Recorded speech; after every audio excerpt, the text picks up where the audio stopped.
Welcome back to Construction Secrets with me, David Windsor. As always, don't forget to like, subscribe, and share this YouTube channel with your friends. You can also go to davidwindsor.com to download free templates that I'm giving to you, templates that I use in my business to market my business, bid jobs, schedule jobs, and much more. They're all free to you. All I ask in exchange is that you share this YouTube channel with one of your friends.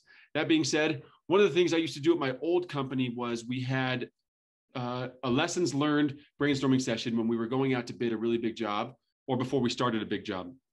And now keep in mind, these jobs are like $80 million. So they're really big jobs, but we would get together the superintendents, the project managers from previous jobs. And we would say, hey, from the lessons you've learned over the course of your career with similar buildings, similar locations, soils, city departments, maybe with the same developer, over the lessons you've learned in your career, what do you see as a red flag in this project? And we get everyone brainstorming and everyone would be talking. And then we would go and propose this and say, hey, so here's the current job that you have. We've worked in this area. We have this experience. Here's the red flags that we see. And here's how we can overcome those. So lessons learned is a really good thing because you got to learn from your mistakes.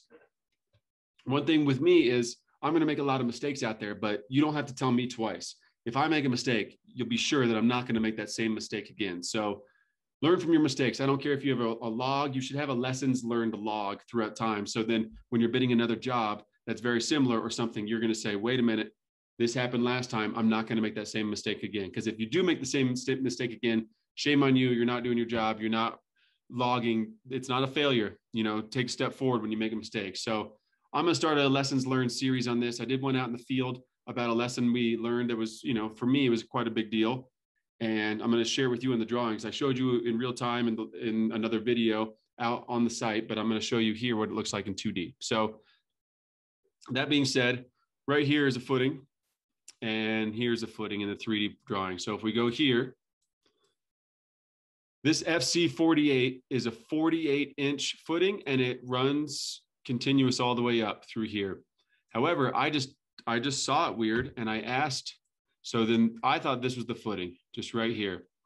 So that was a red flag to me. I said, this looks confusing. I asked the excavator, I asked my dad, I asked the concrete guy, and I asked a buddy of mine who's an engineer. And everybody said, nope, you're seeing it right. And then the inspector came out on site and said, hey, so we formed just this, and then we were going to form this one as FS36. But the inspector said, hey, this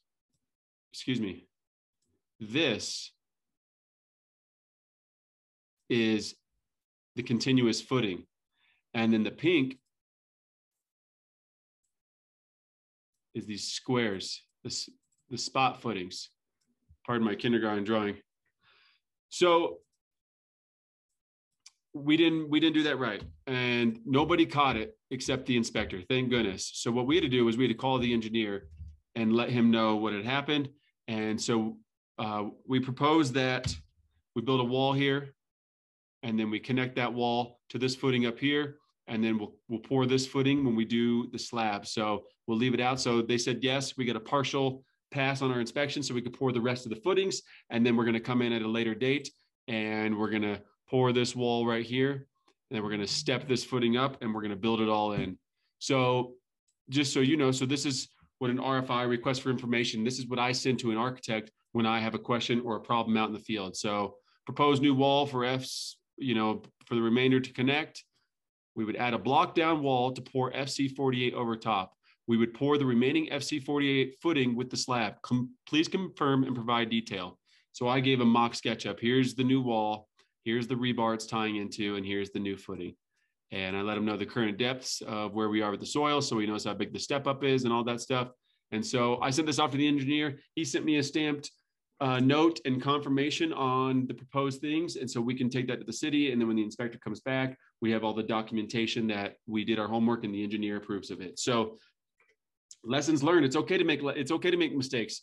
The second house that I'm building, first thing I did is I went back to look at the footing drawings. It's the first thing I did. And what I noticed is that I was looking for FC and FS, and I noticed that the engineer had labeled all the spot footings as FC. So he said they were all continuous. It was a typo. So I called him and said, just want to confirm this mistake. He said, thanks for catching it. You're right.